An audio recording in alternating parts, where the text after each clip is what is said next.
Good morning, everybody. Welcome. Good Morning. morning. Good morning.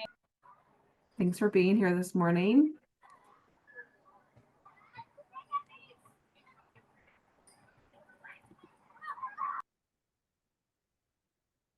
Somebody's at a playground, I think. I can hear children playing outside.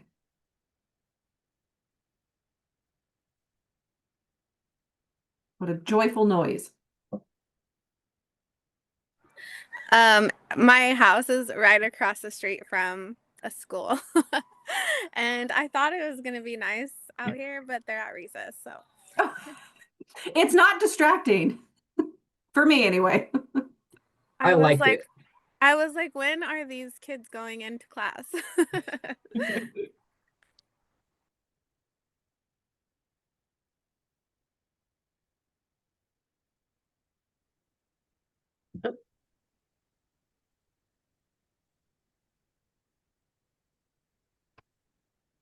All right, everyone. I think I'm just gonna get started.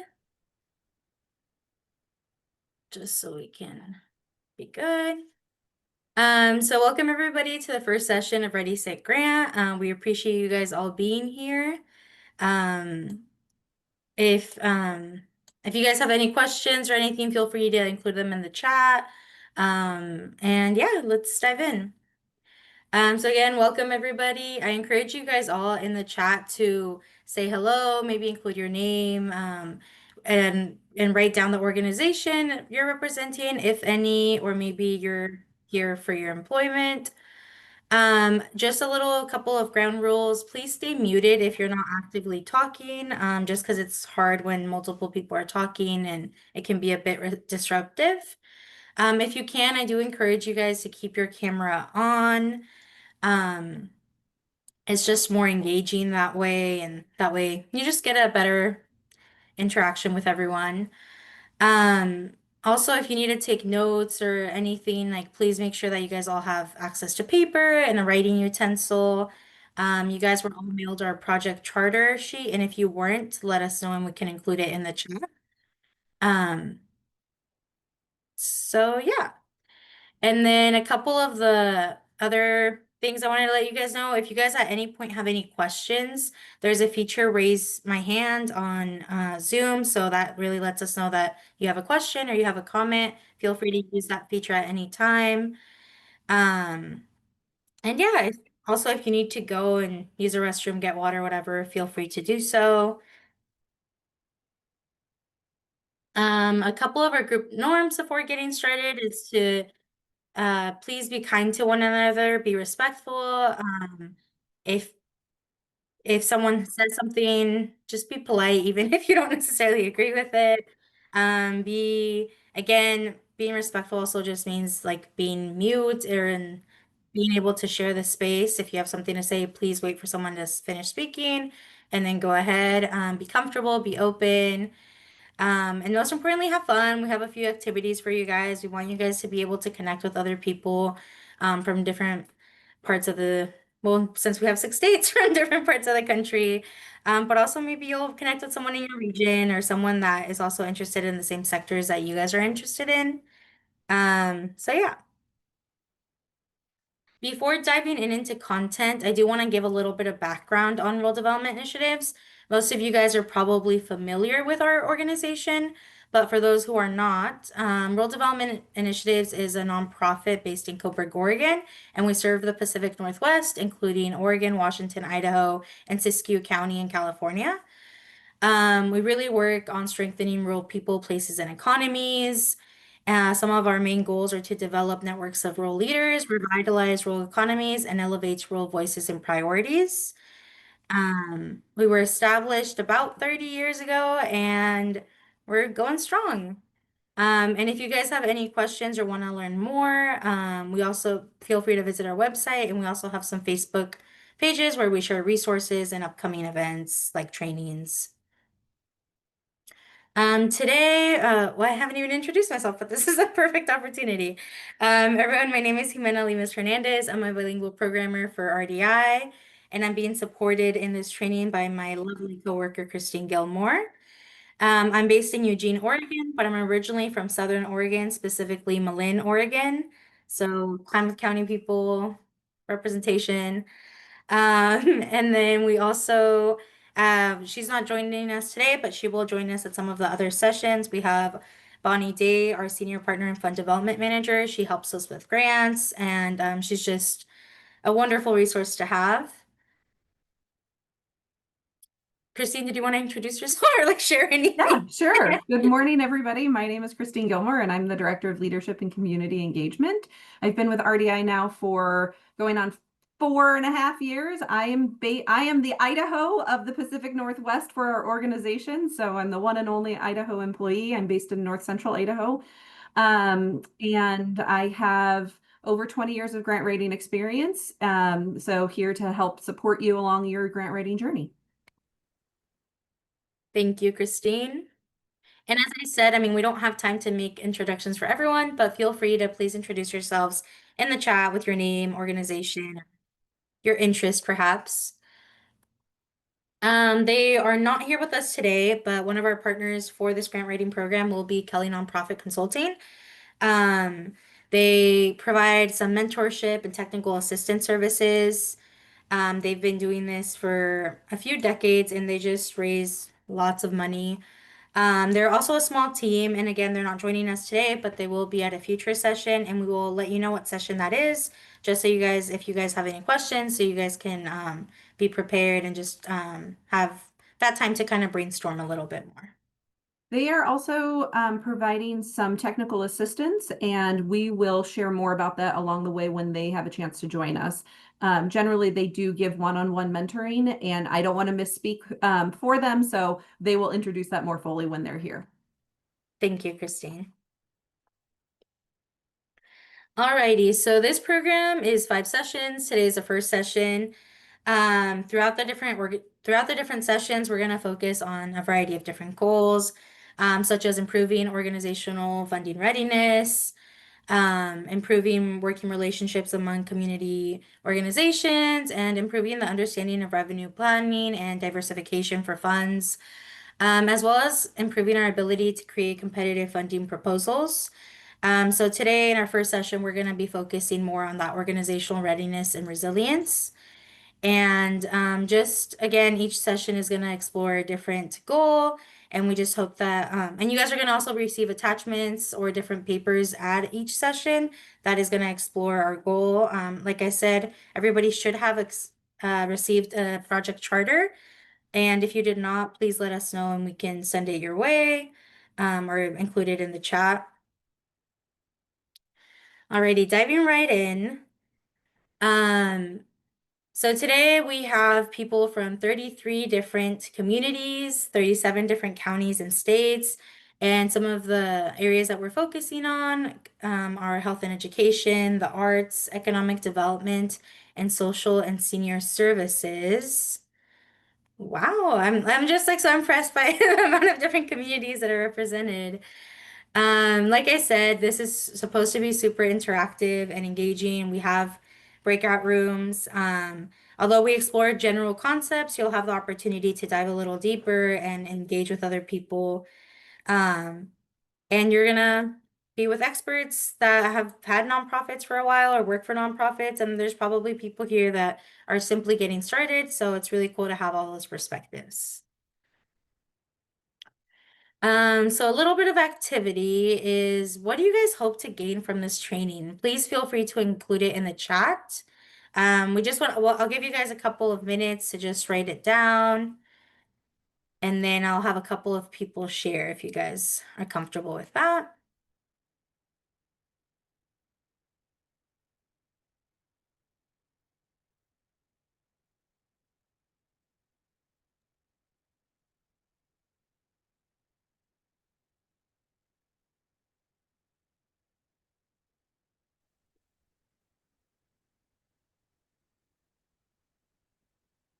It's always a fun race to see who posts in the chat first. Yeah.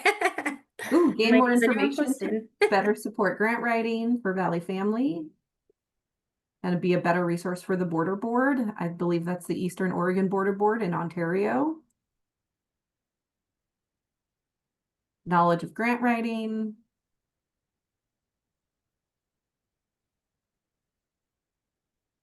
new fresh ideas, gain more networking with local community partners, learn about grant writing for the newspaper.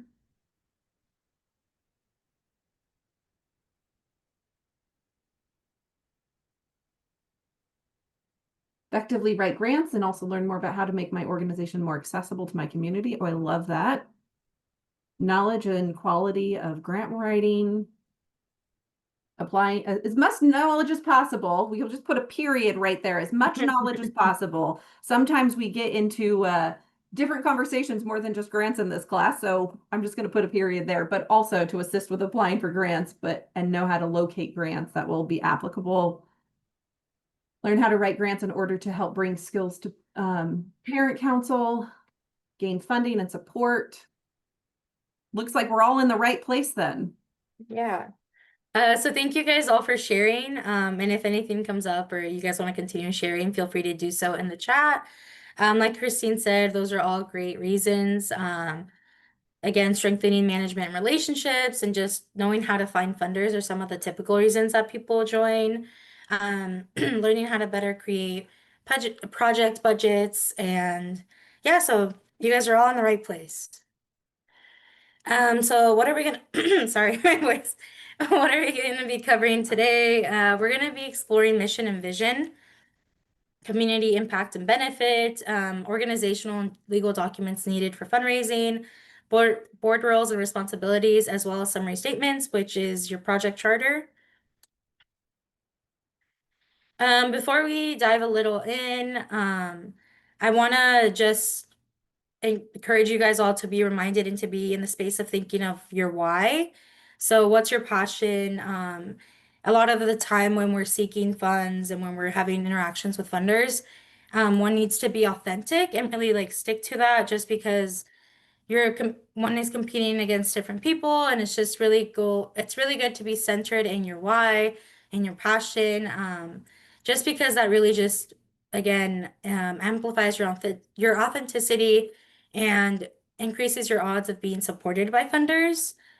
So as we explore different concepts today, like our mission and vision, I want you guys to really stay grounded in your why.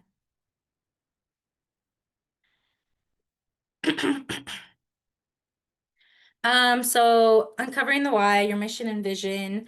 So your mission and vision are again a representation of your organization.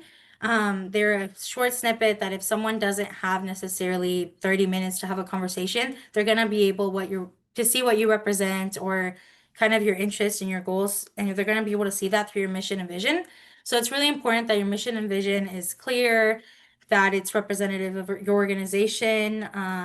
Just because it's a great asset to succeed and to be able to again get donations and really see your passion. Um, and then for your goal setting and strategic planning, they really are the how of your organization. So how are you implementing your mission and your interest? How are you implementing your why? They really show your commitment and show your active work of what you're doing. So it's like, oh, we're doing such projects, or that we want to complete such work in this timeline. So yeah, so just again, we really are now going to be exploring the why. Why are you passionate about this? How are you implementing this passion? And how are you demonstrating commitment to your community? Anything you want to add, Christine? No, that was great. Okay. So your mission and vision, um, again, they really help explain your organization's purpose. So this is your mission statement.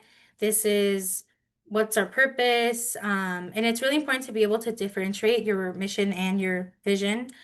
Your vision statement explores the future of your organization and what you want it to look like. So again, your mission statement focuses on the present and what you're doing and why you do it. And your mission and your vision statement looks at the future and some of your goals. Like, where do you want to be in 5 years? Where do you want to be 20 years from now? Where do you want to be 2 weeks from now? So again, it's really important to be able to distinct the two. Mission is your present, current, and vision is more of your future. Does anybody have any questions about the mission and vision statements? Okay. I can't see everyone, so if you ever have a question or a comment, feel free to use the raise your hand feature, or feel free to remove yourself from mute and just speak up. Oh, sorry. Technical difficulties. Um, so now we're gonna do a little bit of a breakout room. And we're gonna have about 4 to 5 people in each room, and we're gonna discuss a little bit about your guys' current mission and vision for your organizations and where you guys have your missions displayed. So Christine's gonna put you guys all in some breakout rooms. Again, please have your cameras on and engage as much as you can. This is an opportunity to learn from others and to just get other perspectives. Yeah, I will send you out in a breakout room in just a minute. You will have 7 minutes, and I made the breakout rooms a little bit smaller because 7 minutes is not a lot of time to meet each other and share your mission. So the rooms are going to be anywhere from 3 to 4 people. And I just put the questions in the chat so you can copy those and have those available to you, or you can take a screenshot or write these down real quick. You will automatically get assigned, and if you have any technical difficulties, please reach out. But I'm going to open those rooms now. Thank you, Christine. And if you have trouble entering the room, please let us know and we can do our best to help you.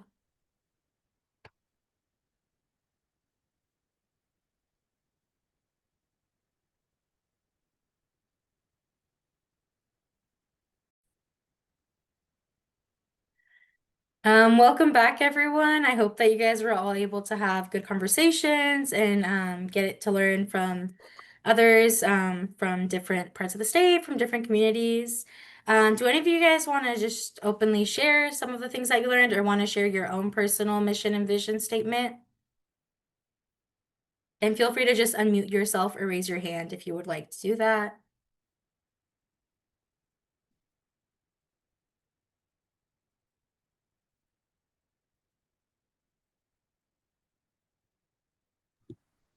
Hi, I'm Jessica. I'm from Ontario. Um, my mission is to open up a beauty school here. The closest one that we have is an hour away, and we haven't had one here for like 7 years. And we have a bunch of little towns around us, and so for the past 6 months, that's what I've been working on. And I never knew that we had any kind of funding for schools like that or trade schools. So I am so glad I'm in this class because I need to know all the things that's going to help me get to opening the school. Thank you for just sharing, Jessica. It's cool. Sometimes you learn about things that and about access to resources that you were unaware of. So I'm glad you're able to explore that. Does anybody else want to share?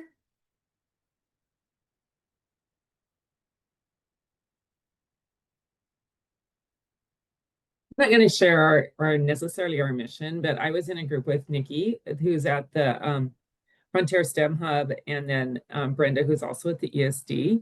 And both Nikki and I commented on our mission statement that one of the ways we communicate that is that we open our board meetings and group meetings with a statement of our mission, so that everyone, especially when you're working with volunteers, that everyone in the organization, everyone that's volunteering for you, understands why we're here today. Thank you for sharing. That is a great tool that I've heard other organizations also use. Again, getting centered in your mission and a reminder of why you're there, especially for volunteers, because a lot of the time they're donating their time, and yeah, that's a great incentive. Thank you for sharing.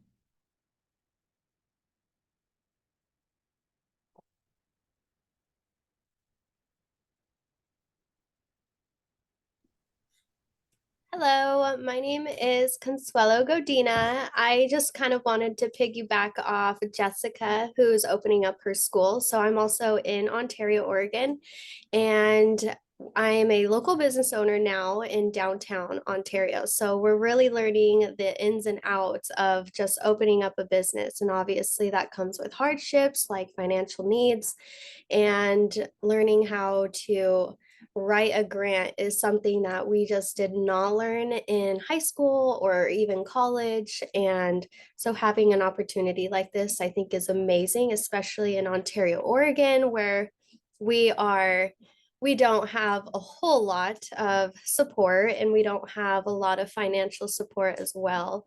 But learning that we actually, do in ways such as grants, it's nice to be able to have that opportunity. So I'm so happy that a lot of us girls and men were learning, how to be in organizations like this, and just really support not only our businesses, but our community as well.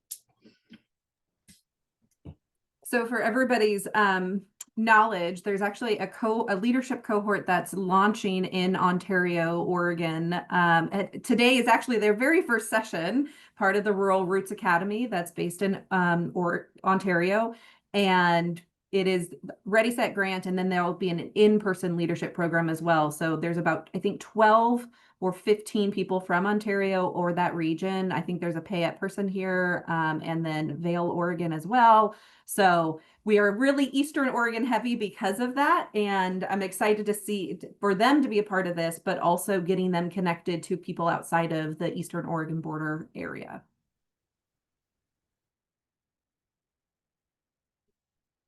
Thank you for plugging that, Christine. Would anybody else like to share anything they learned? Vince, I see that you're unmuted. I don't know if you want to share or maybe not. Sorry to call you out.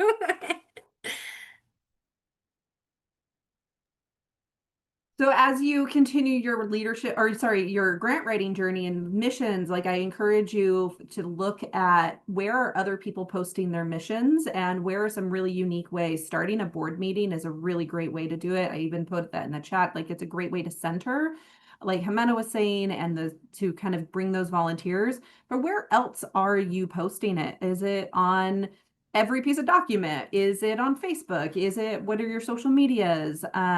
Do you have a 1-minute movie challenge with third graders to create a minute movie about your mission? I literally just came up with that right now. So, I haven't seen that anywhere. So just really consider, like, start paying attention to where other nonprofits or other people are putting their mission, and can you replicate that for your own? Does it make sense, and does it align with the way that you want to share your organization? Willa, go ahead. I just wanted to share, because I do a couple different things. I work in the nonprofit world, but even with my tribe, one of the things we're going to do this year for our staff is we're going to get the mission statement put on mouse pads for everybody. Thank you for sharing. Yeah, if any of you guys have any creative ways that you guys implement your mission statement to your work, please feel free to share. And it's always good to, again, get other ideas and just be able to be in that collaborative space. So I'm gonna go back to our thing. Okay, can everybody see my screen? Awesome. Yep. So again, thank you guys all for sharing. I hope that, again, you guys are able to get inspired by one another. And if you guys have any ideas or anything, feel free to put them in the chat. It's a great resource for everyone. So now we're going to dive in a little bit into board governance. There are two different kinds of boards. So we have a working board, and then we also have a governing board. Are most of you guys familiar with how boards operate or the two distinctions? I see a couple of No, head shakes. no. No. No, okay. So there, because I'm like, I don't want to over-explain, but all right, so I'll dive right in. So the difference between a working board and so how a working board works is that it's a group of people that are more active in participating in the organization's activities. They govern different responsibilities, and some of their responsibilities are more connected to the strategic planning, and fiduciary duties. And again, they're just more interactive and they work more on the daily basis. In contrast, when we have a governing board, those are people that's a board that's more focused on the big picture of the organization. So they're ensuring that the organization is financially sound and that activities are more in line with the mission, the vision, and the strategic plan. So they're a little more hands off to the day-to-day activities, but they're still just engaged that the overall big picture and function is working well. And so they can also do things like delegating pay for staff, sometimes like, raises or different things like that they can determine. And then they also usually report back a lot of information, or the staff will report a lot back to the board just because the board is not as engaged daily, so they're not able to see all of the work. So typically the board has the school, the staff has to report back a lot to the board. So, yeah. Anything you want to add, Christine? Yeah, typically what you'll see is smaller organizations have more of a hands-on working board. So if you're just starting your organization, you have a smaller board or smaller org, that your board members will typically be a lot more hands-on on the day-to-day. Like they show up to unfold the chairs for the meetings, for the or they help put together the race packets for things versus and have less staff. Versus a governing board tends to be a little bit larger organizations with more capacity. So whether they have paid staff, an executive director, and that doesn't mean the governance board can't get involved in the day-to-day, but they tend to have more staff that's like you go and do. So RDI is a nonprofit organization and we have a governance board. Our board helps steer the ship. They do the strategic plan. They the conduit between the staff and the board is our executive director, but then we, Jimena, myself, and the other RDI staff members, we're the people who are doing the day-to-day work, like hosting this workshop, the in-person work, writing the grants. We are a large nonprofit compared to my previous job. I was the executive director of a small nonprofit, and we had more of a working board that did help with the governance of it, but they wanted to show up and unfold the chairs and greet people at events and just be really kind of more hands-on on the day-to-day. Thank you for helping me expand a little bit, Christine. So I hope that clarifies the difference in between the two for everyone. And if you guys have any questions or comments, again, feel free to put them in the chat or feel free to raise your hand. I use the term fiduciary responsibility while explaining the difference in between the boards. Is everybody familiar with that term?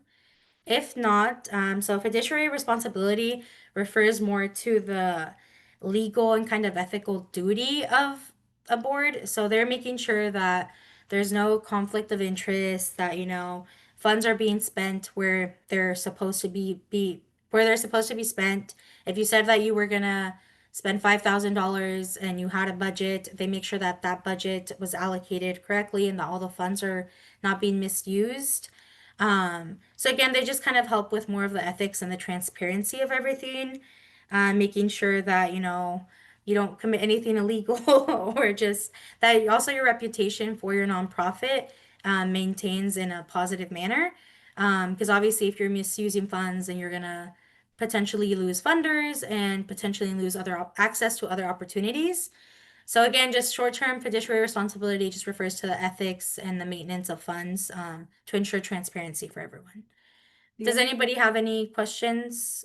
The last thing I would add to that description of fiduciary responsibility is if your organization is not being fiduciary responsible, if not being wise with your funds, and if somebody could start to question that at the organization level to the board, which then could put your tax status, your 501c3 status at risk.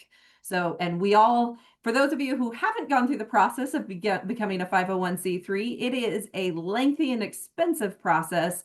And so you want to do everything in your power to never lose that. Audrey, I see you shaking your head. You know what I'm talking about. It is a process. So for those of you who are working in the 501c3 or 501c6 world, in the foundation or nonprofit world, those of you who are working in a business capacity or a small business capacity, it's a little bit different, and we'll touch base on that in future sessions. Thank you for adding that, Christine. So that's one of the main responsibilities of a board. Boards can have other responsibilities. And obviously, depending on the size of your organization, maybe you're going to have a smaller board with like 3 members. But, when you're a more established organization, maybe you're having 9 board members, 6 board members, like you're having more. Board members also really help you sometimes connect to opportunities. So sometimes if you have a board member that's their main job is for a private funding organization, or sometimes you can have board members that are connected to like that are senators, or different types of positions, so it can just help you stay a little more informed. And they can just help you build relationships with others, and specifically within sectors that you're interested in and maybe are not as connected as you would want to be.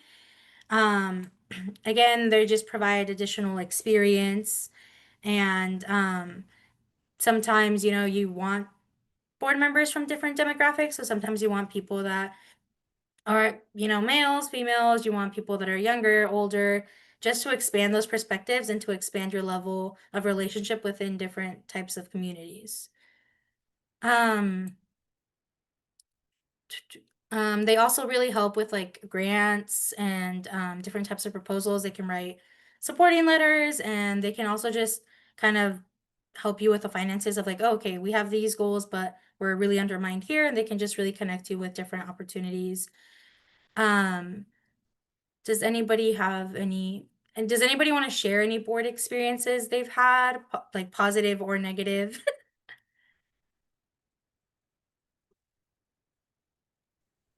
I saw Tom smile at that.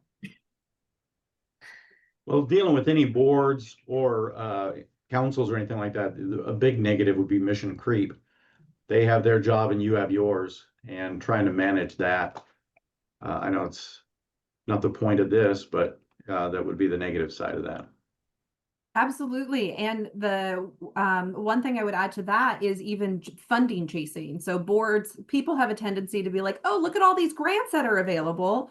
And all of a sudden you are applying for grants that don't necessarily align with your mission, or it's a project or a program that doesn't have funding after that. So all of a sudden you've created a thing to get the money, but then what happens when that money's dried up? So we talk a lot about funding chasing in this class. And so you'll hear me say it again, is like, does this align, or Jimena say this again, does this align with your mission? So getting to that piece of like knowing what your mission is and knowing where things align. And we're going to do a little bit more of that later today.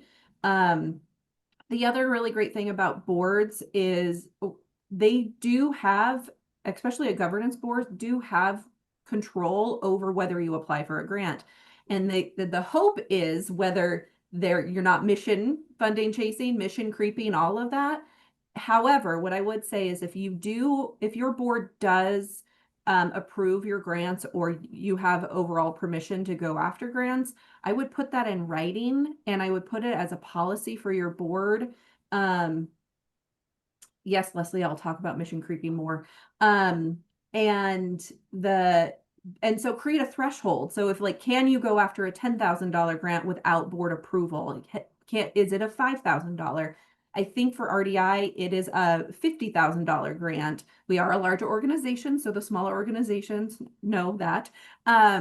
But just being able to say, yes, I can go after this, and not have to go to the board, to a board meeting, get approval, because that could waylay your timeline. To Leslie's question here is mission creep. What is that? I'm going to use an analogy, a building analogy. If you've ever done any type of add-on to your house, or have done any type of construction, there is this moment that you get into what's called scope creep. And like, I'm going to build a bathroom. And so I'm going to redo my bathroom, and then I'm going to replace the toilet. I'm going to replace the tub, and then I'm going to redo the tile. Well, while I'm in here, I might as well redo the floor And when I redo the floor, I'm gonna have to redo the transition piece from the floor to the bedroom. And so maybe I'll take out the door and put a new door in, and then I have to redo the carpet in the bathroom or in the bedroom. And now, well, if I'm doing that, I might as well paint the walls. So that is a very brief and quick idea of like what mission creep could look like. Is like your mission, our mission is to strengthen rural people, places, and economies in the Pacific Northwest. And we define the Pacific Northwest as the 3 states, Washington, Idaho, and Oregon, and Northern California. Well, if somebody from Colorado calls us and says, hey, we'd really love for RDI to come in and do one of your programs in person, it's a little bit of mission creep. That's a little bit, maybe we'll replace the floors in the bathroom instead of just the toilet and the tub. And it's like, it aligns, but is it outside of our realm? Mission creep could also look like, I really want to do, in my old job, I was an executive director for a movie theater, a performing arts center. I was like, I really want to do, actually, I always really wanted to do a bachelor auction as a fundraiser for the community because I was like, this will be really fun. I never did. Or like a burlesque show because we are a theater, we're historic theater, but it didn't really align with our mission. It was in a theater, but it didn't align in terms of education. It didn't align in terms of what our community wanted, what was appropriate for our community. So Leslie, does that help a little bit? Or anybody else have questions?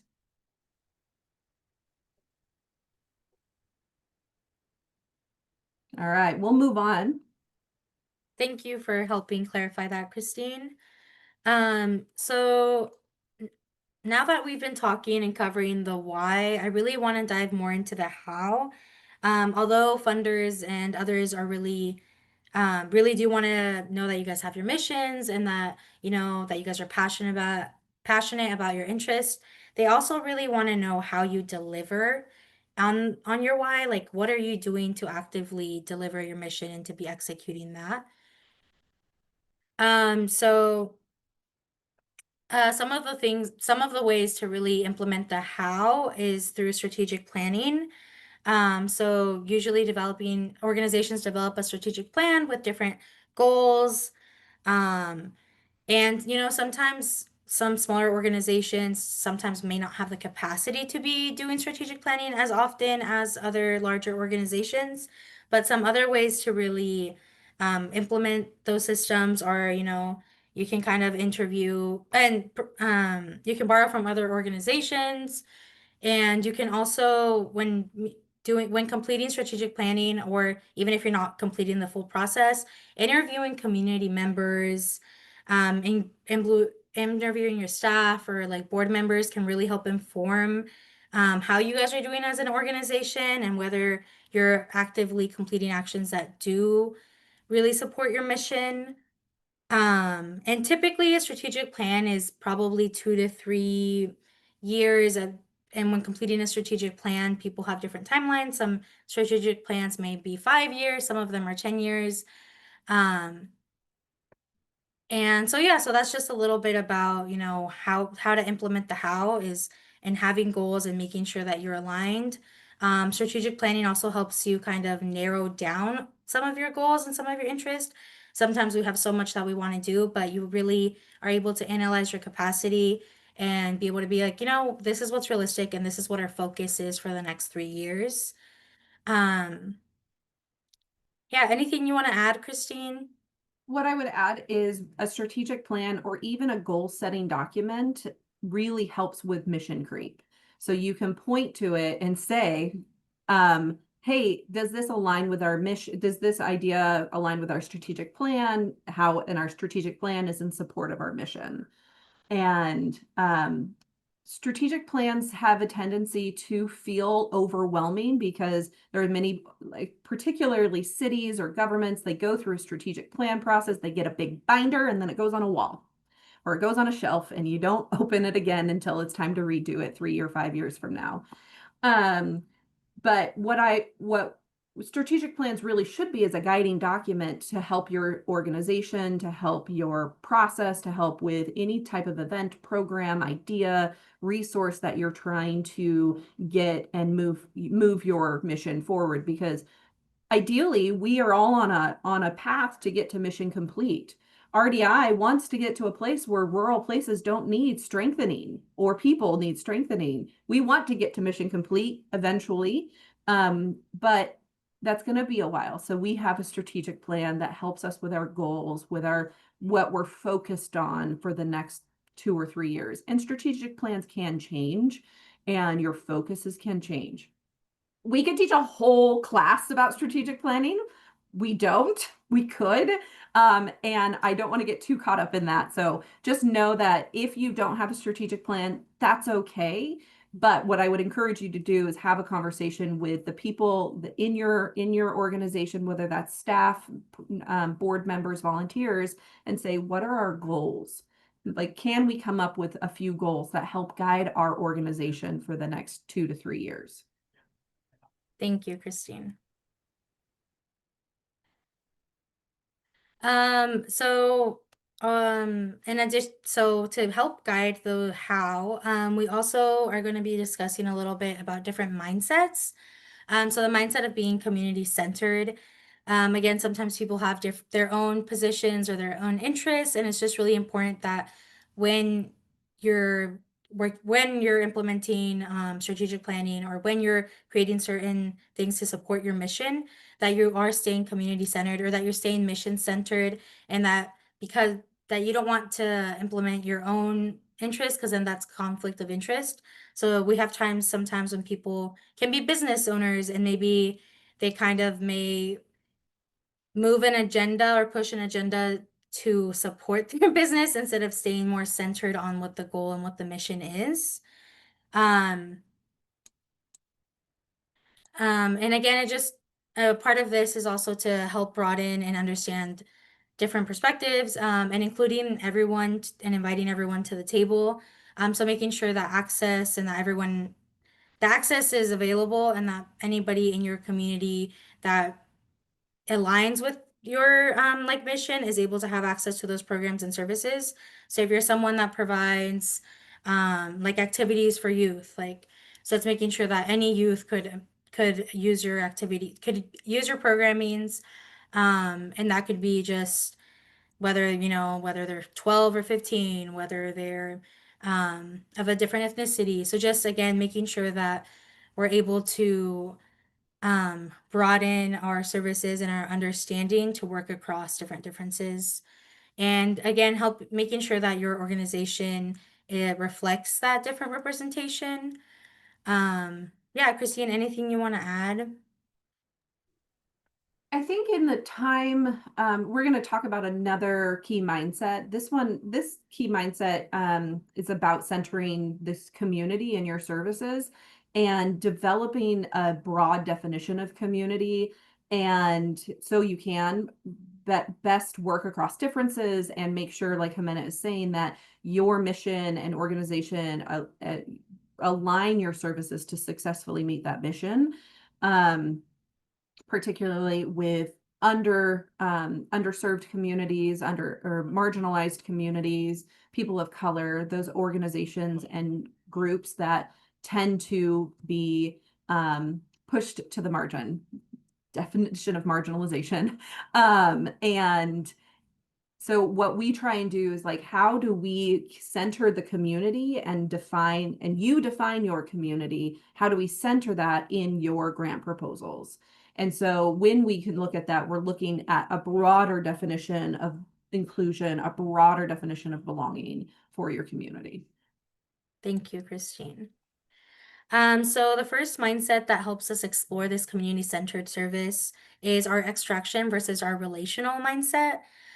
So when engaging with different people, we have the approach shifting from I to we. So again, not being in your own interest and in your own positions, but really staying centered around the we and around how it impacts everyone. So like we mentioned, staying centered around the mission rather than the organization. Other ways to doing that is to shift from the mentality of doing to and doing with. So again, just so that it doesn't feel so transactional or like with such an extraction base, and to be more relational, you're able to doing with, and it's able to emphasize more of that collaboration piece.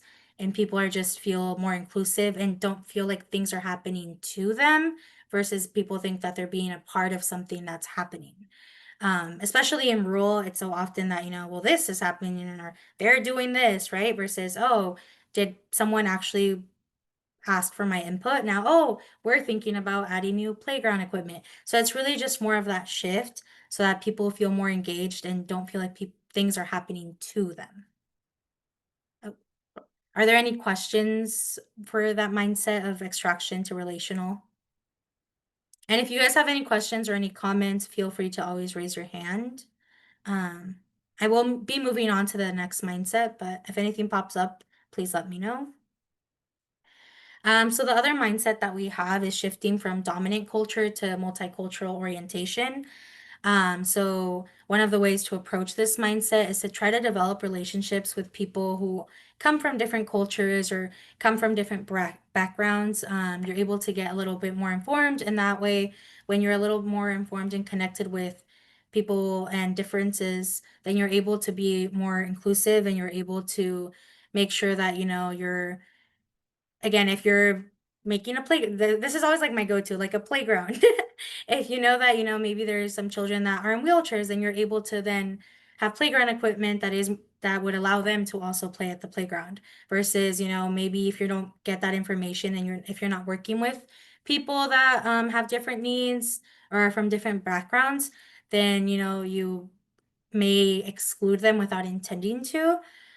So just, being able to be a little bit more engaged and to be open to working with people from different backgrounds just to be better informed. So a part of this is involving them when you're making the decision making or when you're designing a program or designing a project. My example was a playground. So it's like, oh, new playground equipment. Oh, well, are the children like 5 to 10? That's gonna maybe implement the different type of equipment you have versus if you have like a bunch of 2 to 3 year olds, right? So that's just kind of part of the process is again to try to engage people that are going to be benefiting or that are going to be impacted by the different project or by the different types of programs that you guys have. So yeah, so that's just a little bit of an overview. Anything you would add, Christine? Yeah, I would add that the funding world is shifting drastically right now and has been for the last 6 to 9 months. And RDI recognizes that there are some de-emphasizing of programs, de-emphasizing of words, de-emphasizing of funding towards specific communities. And the reason we have shifted our conversation to this idea of community-centered mindset is with the hope that we are looking more holistically at the community and encouraging you all to look holistically at the community to be more successful in your funding hunt. Thank you, Christine. It was a great summary. So again, yeah, just trying to be community centered. And with that, we're gonna be diving into a breakout room. So feel free to write down these questions just because I know that when we go into the breakout rooms, you probably won't have access to them. As a reminder, we're gonna be going into the same breakout rooms. Some feedback that we've received before is just that sometimes when we switch the members of the different breakout rooms, we lose a lot of time with introductions. So hopefully for the whole session, you guys stay within the same group, and that way you guys are having more time to discuss the questions and to share your guys' experiences. So for the breakout, we're going to be exploring the questions: what groups or organizations could you engage with in decision making and program design? And then how do you include those most impacted when making decisions? So we're gonna be in a breakout room for about 15 minutes. And Christine will let you guys in shortly. Again, please write down the questions or maybe take a picture just so that you don't forget them. And we'll give you guys warnings throughout the 15 minutes. Yeah. I do have it set for, well, there'll be 14 minutes and then you'll get the breakout closes in 1 minute. So give you a chance to wrap up your thoughts. The breakout room questions are in the chat as well. So if you don't want to take a picture or don't want to write these down, you can copy and paste from the chat. And if you're having any problems with the breakout rooms, let us know. Or if nobody shows up to your breakout room, reach out and we will move you to a different one. So go enjoy some good conversation around making impact.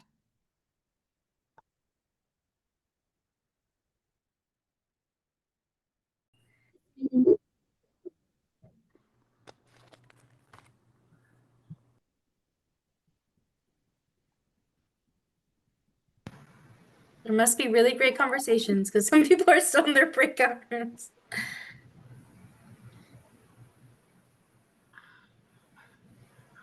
Awesome. So everybody should be back now. I saw that lots of you guys stayed in your breakout rooms till the very last second. So I would love to hear a little bit about your guys' conversations, what you guys learned from others, or if you guys want to share your own strategies.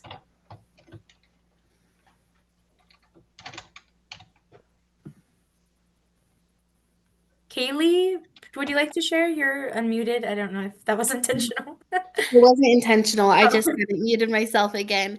But I can share. I don't have like a lot of great strategies. I've only been in the position that I'm in since January of this year. And I've really found it like hard and struggled a lot to get the community input that I need. So I'm the manager of a very small, very rural town library. And our town no longer has like a resource center or a lot of things where people can actually like go and get the help that they need and anything like that. It can be anywhere from 45 minutes to 2 hours away to be able to get all of those help and resources that they need. So we've looked a lot about like trying to add some of those into our library, but it's so hard to get the community input on what they would like to have in their community. And so we talked a little bit about one of the people I was in the breakout room gave an idea of maybe like writing an article for their local newspaper and having it put in there. And then the other lady that I was with talked about how they're going around and doing like town hall, city hall meetings with all of the different communities that they serve to try to get that and like actually holding physical meetings that are just about those topics. Thank you for sharing, Kaylee. Yeah, a lot of, again, when you're in smaller communities, it's really hard sometimes to receive that feedback. I don't know if you've tried surveys at all. I know that sometimes there's not great success, but sometimes they are a cool tool to use because people can just scan the QR code and be able to, tell you. And if you like list options, I think that's really cool. Or also just like leaving an open-ended space just for them to like provide any suggestions. But thank you again for sharing, Kaylee. Yeah, I also just saw that someone put in the comments, the easier it is to give feedback, the more likely it'll be that constitutes will provide input.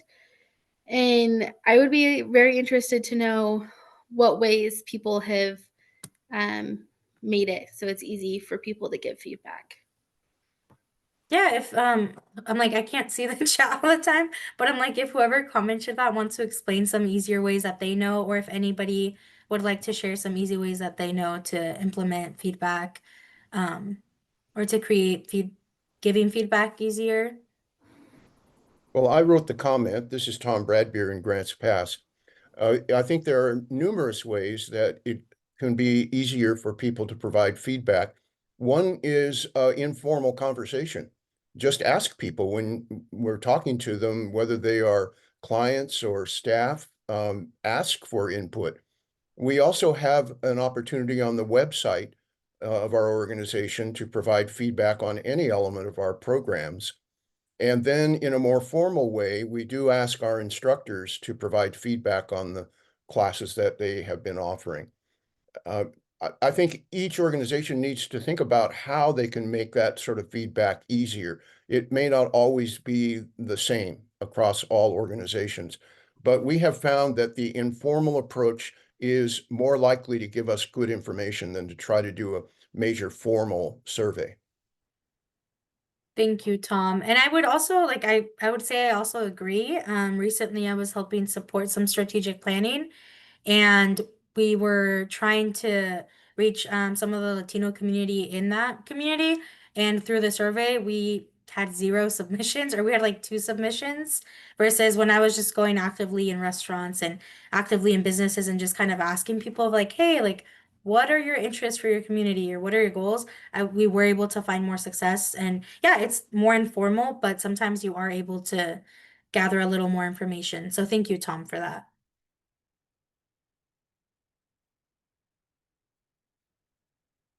Would anybody else like to share any other group discussion? Our group talked a lot about surveys, and two things. One is most people, I like many of them, don't have the patience for more than 1 minute survey. So don't make it long if you really want my input. Make it easy and short. And two, being willing to, if you get feedback, like if you want to continue to get feedback, you got to show that you're acting on the feedback. You can't do everything, but if you're not really willing to make changes, don't solicit feedback. Thank you for What I would sharing. add to this conversation around surveys is there's a lot of studies done about who takes surveys and why people take surveys. And surveys tend to be taken by women in their 35 to 45 range. And so when you do take in that feedback, also know that demographic is going to be a higher percentage. So you might have to do a little bit more intentionality around broadening who, like doing focus groups or town halls, and really trying to capture the one-on-one interview conversations like Tom was talking about are really impactful. So there's a lot of different ways that you can have authentic conversations. I mean, even Jimena the other day was traveling and was supposed to have a couple of people show up to a focus group, and nobody showed up. So she was in a restaurant and was like, sorry, I'm telling your story. No, you're good. I was like, that's a great example. But she was like, hey, can I buy you dinner and I talk to you? It's like, you kind of have to be bold when you're trying to, we get paid to be bold. But you have to be a little bit bold when you're trying to find the information that you're looking for and to inform your programs and your grants, and qualitative data versus quantitative data. We talk about data in a future session. So Kaylee, that might be helpful for you in a couple of sessions. Thank you, Christine. Before moving forward, does anybody else want to share anything that they learned? Anything that they thought was interesting?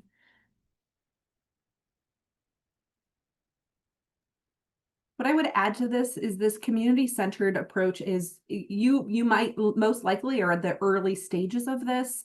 This might be a new concept for you. And so, it might feel uncomfortable, it might be new, and just be curious about it, and curious how you can look outside of your circle of influence, if you will. It's like the people or the most closest to you. Where do those people send us in terms of learning more about the mission and the vision and the programs and events and products that you are working on? Thank you, Christine. So now we're gonna dive in a little bit more into the actual things that we need to start applying for grants. So a lot of the time we need to be able to be ready to answer those questions of like, what do funders need? What information has to be set in place in order to be open to different funding opportunities and to be able to be prepared. So now we're going to explore a little bit about that and just the different requirements, the different documents that you need. And we're going to do that through a fun little activity. So we're going to do a fun little scavenger hunt Everyone is going to be sent into an individual breakout room, so it's only going to be yourself. This is just so that you guys have that space to really focus and be on your scavenger hunt. So the scavenger hunt, as listed on the screen, we have a different types of documents that are required for many grant applications. That includes the letter of determination from the IRS indicating your 501c3 status, because for a lot of grants, you need that status. So until you have that status, although you're maybe doing work, you're a lot of the time not able to apply just because you're not officially a nonprofit.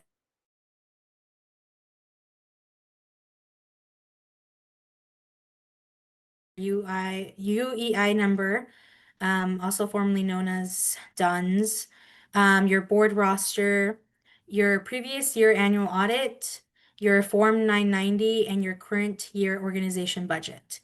So again, we're going to give you guys all 5 minutes to be able to identify all of the articles that and all of the documents listed on this sheet.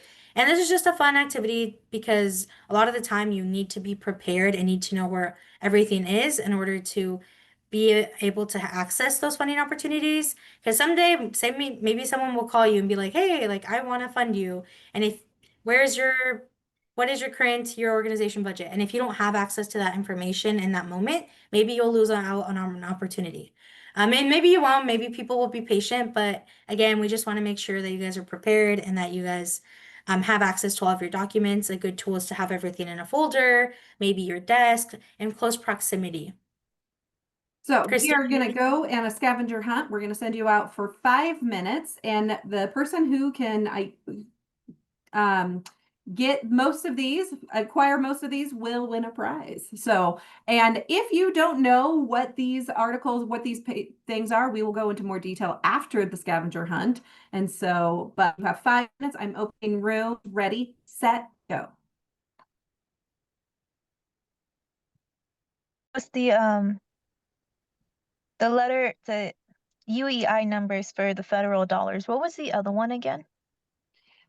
So a SAM registration or a UEI number are the same thing. Okay. So there Right. wasn't like another one on the list, like a separate thing for federal dollars only.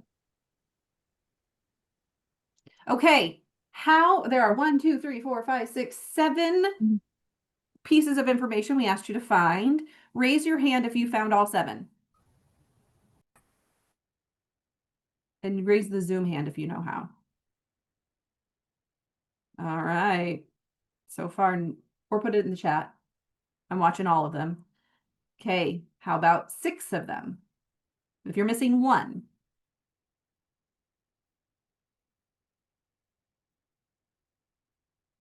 Oh, Cassie found all 7. Cassie, which one? Can you come off mute and tell me which one was the hardest one for you to find? Yes, the hardest one for me to find was the 990, and then also it took me a minute to find the articles of incorporations. Yeah.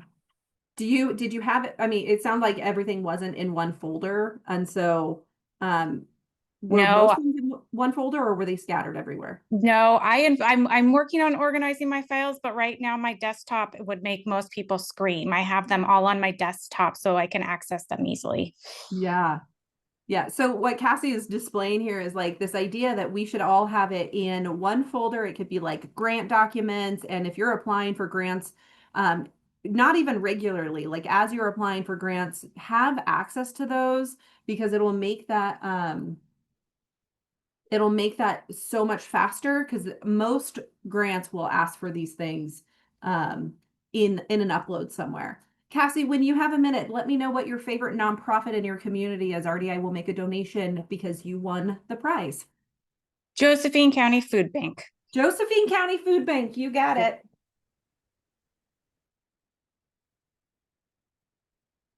Can I ask a question? Yes. I have all the documents except that I had no idea what the SAM registration UEI number was. Debbie, have you ever applied for a government grant?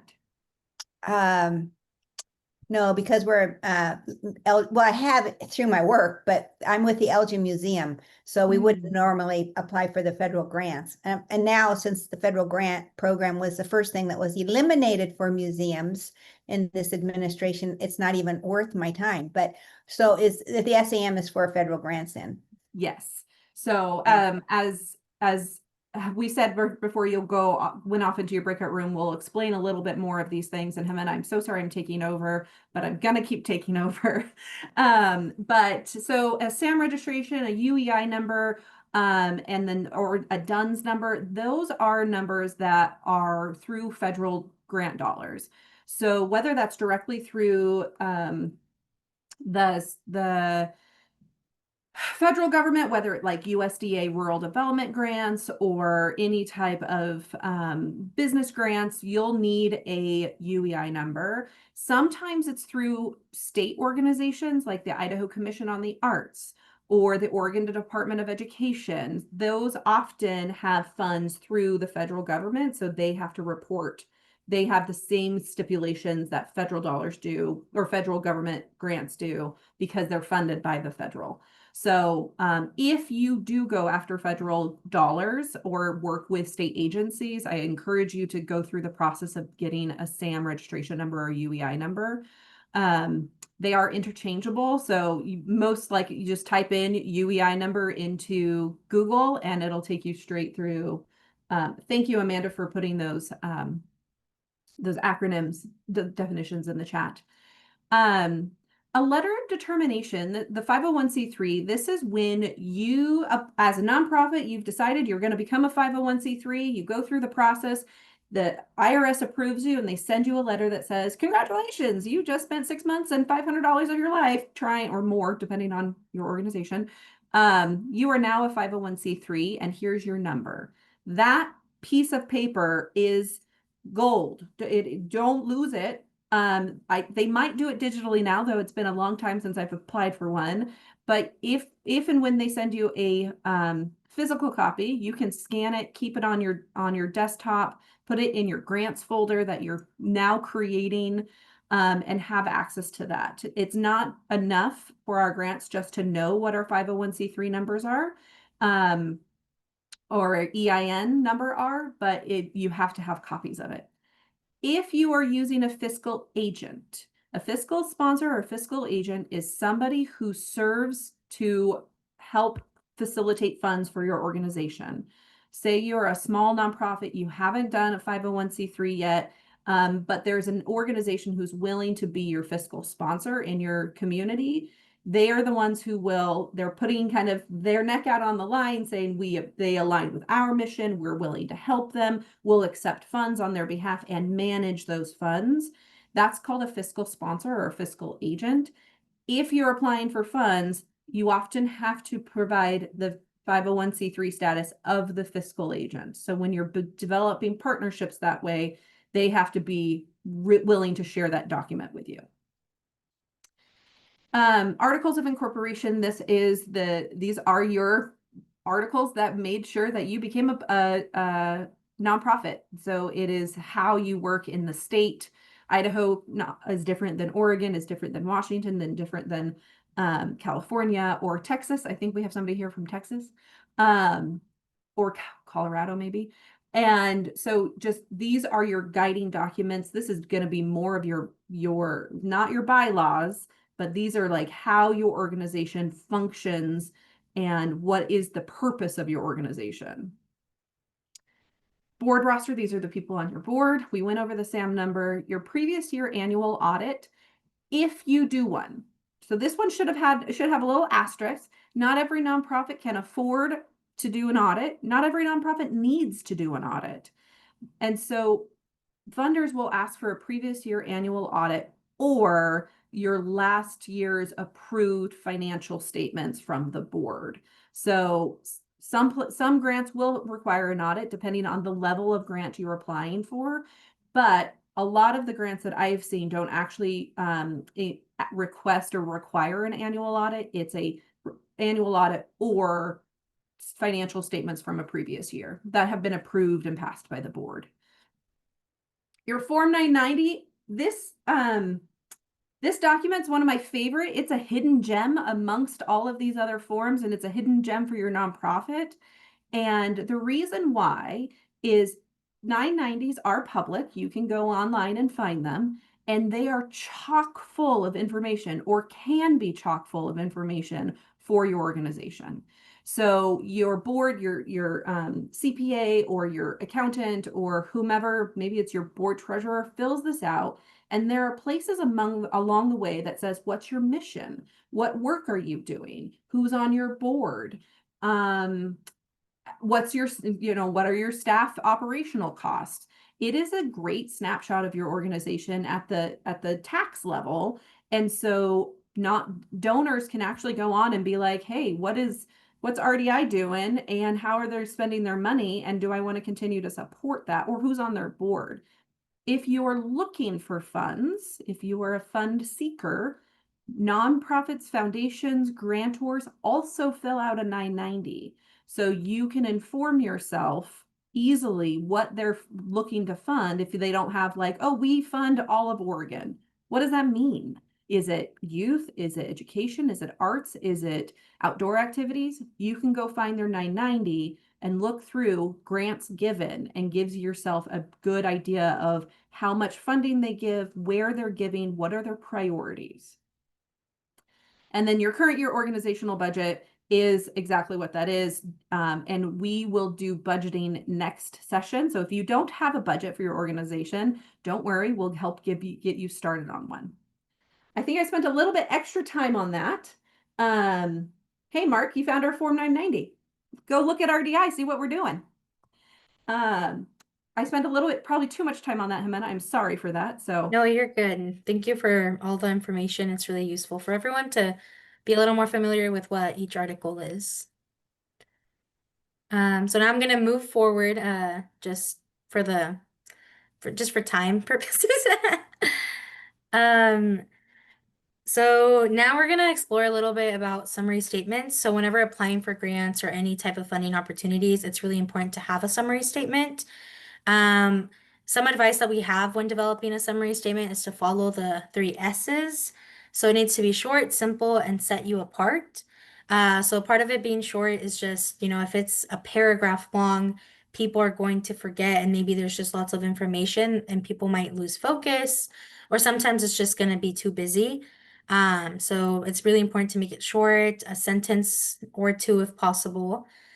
And then simple, you really want to, again, make it more memorable. If it is too complicated, or maybe isn't, like, if it's too long and provides and has a lot of adjectives and descriptions, like, it's gonna be hard to really remember it, and hard to for you to even share it all the time. So again, you want to keep it short, you want to keep it simple, something that's going to keep your listeners engaged. And very direct and straightforward. Like, I don't want to, when someone hears your statement, they shouldn't have any questions about what you're doing, or what your goal is. And then lastly, sets you apart. Like, let it be fun, let it be unique. And maybe you're the only organization that provides that type of service or programming. So if you provide an exclusive type of service or programming, include that in your statement so that it's a little easy of like, okay, this is what this organization does. With like RDI, we are very direct, and like we serve rural, and people will know that by going on any of our websites, reading our mission, vision statement, anything, like, that's our focus, is rural. So yeah, so again, just keeping it short, simple, and trying to set yourself apart. Oh, sorry. And with this, I'm gonna give you guys a couple of minutes just to write a summary statement. So I'll just put Christine, do you want to put a timer on for like 2 minutes, or? Okay, thank you.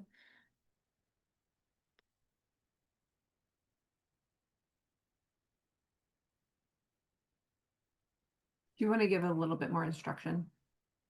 Yeah, so specifically for this, so we had our project charter. So think about a project or a type of new programming that you would want to implement in your organization, and provide a summary statement for that. So if you're trying to start a new project in your community, make a summary statement based on trying to start that new project.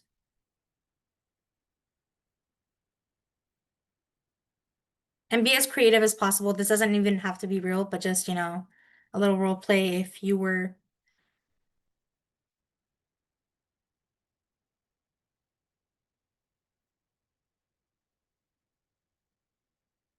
And I'll provide an example also. So the Boys and Girls Club of Sweet Home, the only provider of after-school programs for low-income children in the community, seeks funding to build a playground at its facility to provide opportunities for outdoor physical activity.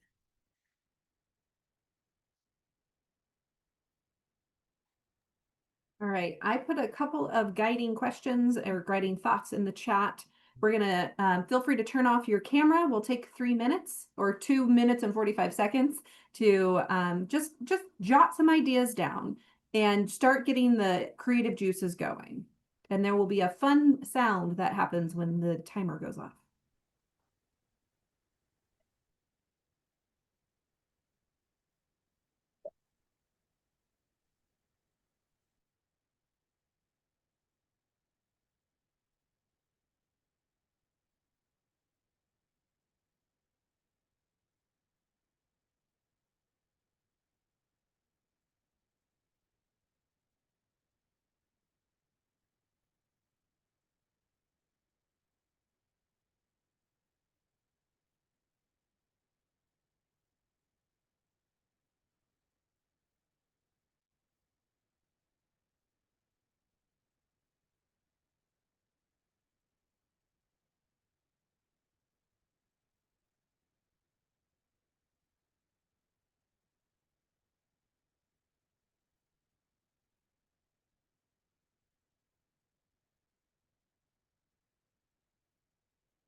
All right, everybody. Did you hear the magical moment, Disney moment?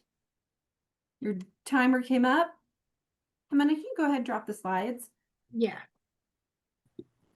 And what did you all come up with? Anybody want to come off mute and share?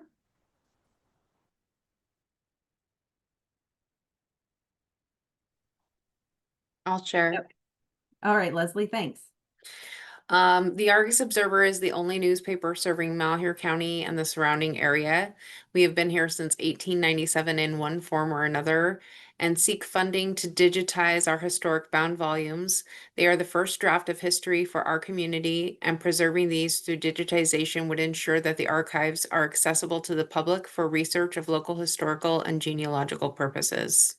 Nice. What did somebody appreciate about Leslie's statement? It's true. It's the only newspaper in the area, and a lot of communities rely on it for information. Thanks, Mark. Everything from Paula. Anybody else want to add to what they appreciated? I thought it was concise, but gave information the reader needed to understand what you're trying to do. I thought it Oh, sorry, go ahead.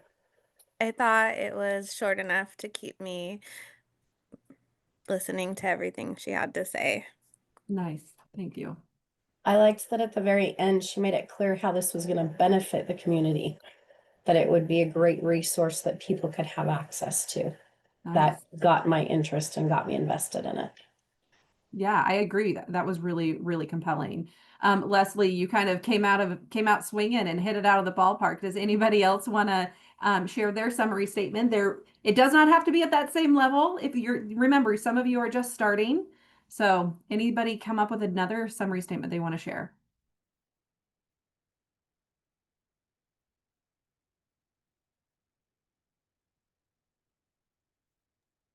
I don't mind sharing.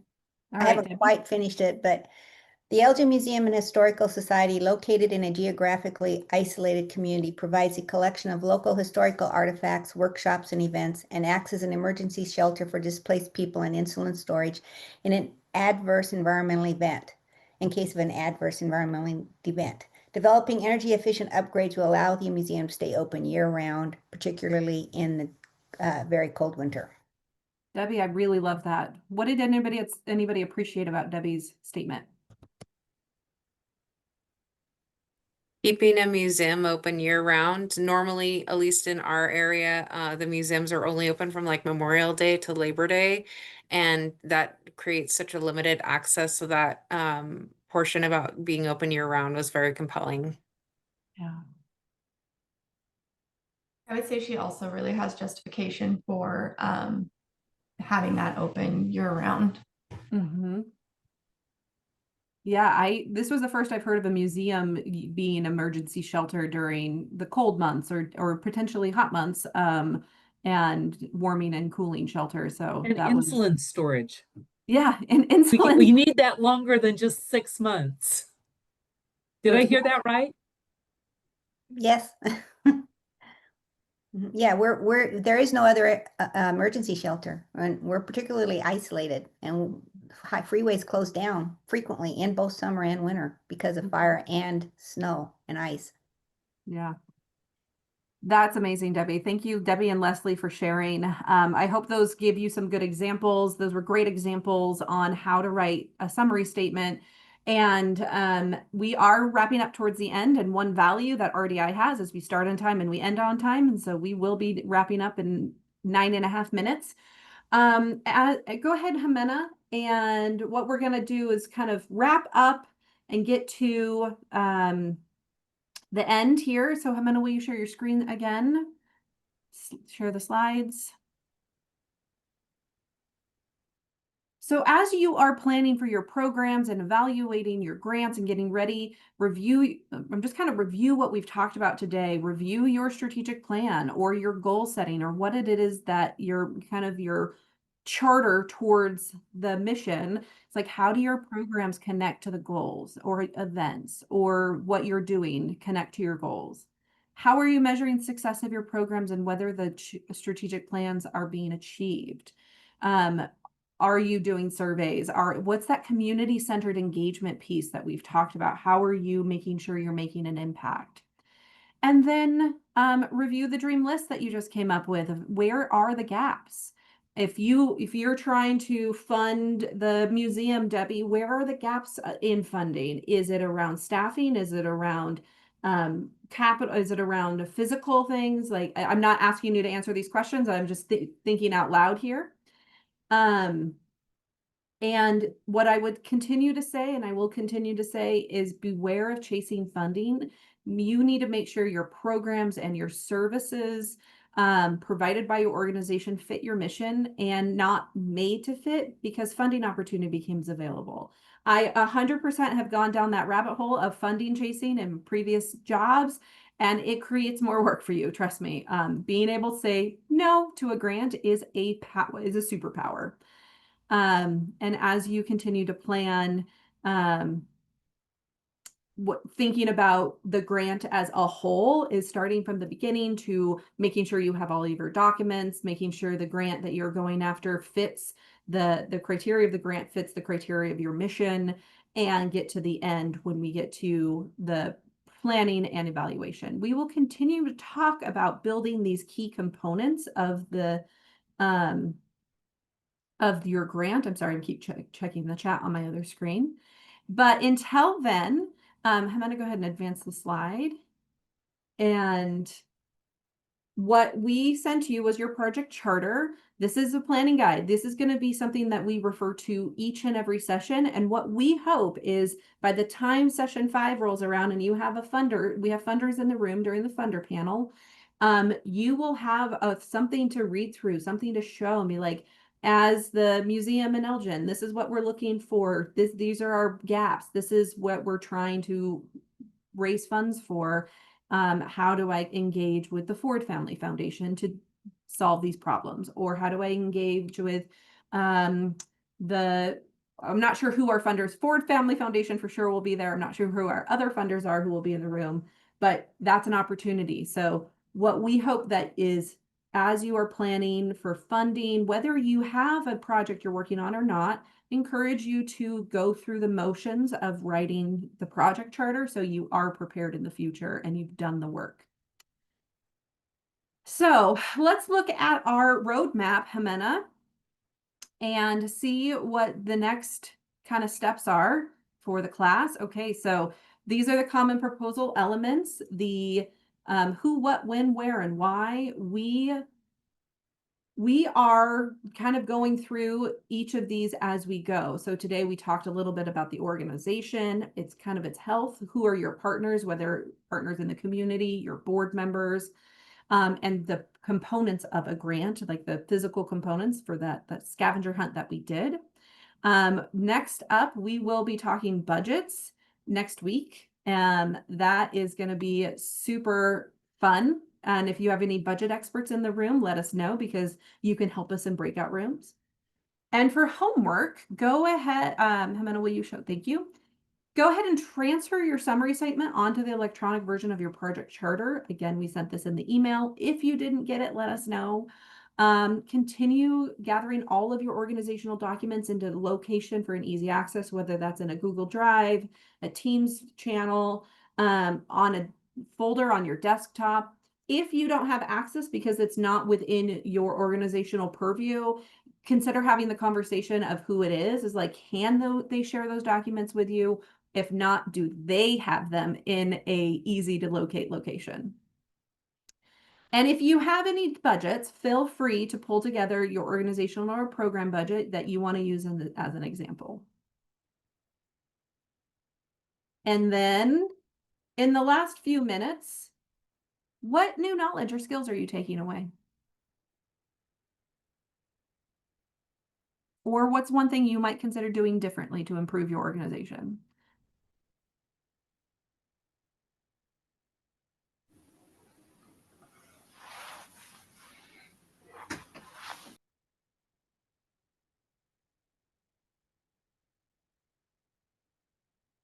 Looks like, Jimena, that we were unsuccessful in imparting any knowledge or anything. I'm joking. It's lunchtime. Everybody's hungry. You probably all have a noon o'clock meeting or some type of commitment. So we will, if you've thought of anything and want to share it in the chat, or if you want to send us an email, you are welcome to reply to any of the emails to any of us. And if you have questions or follow-up questions, feel free again to put those in the chat. And with that, our schedule is here. We will see you every Thursday, 10 a.m. Pacific time for those of you in Mountain Time. That's 11 a.m. your time and Mountain Time, 10 a.m. my time. And so a couple of people have asked in the chat, we will send out slides and the session recording and the follow-up email. My hope is to have that to you tomorrow. And if it's not tomorrow, it will be Monday.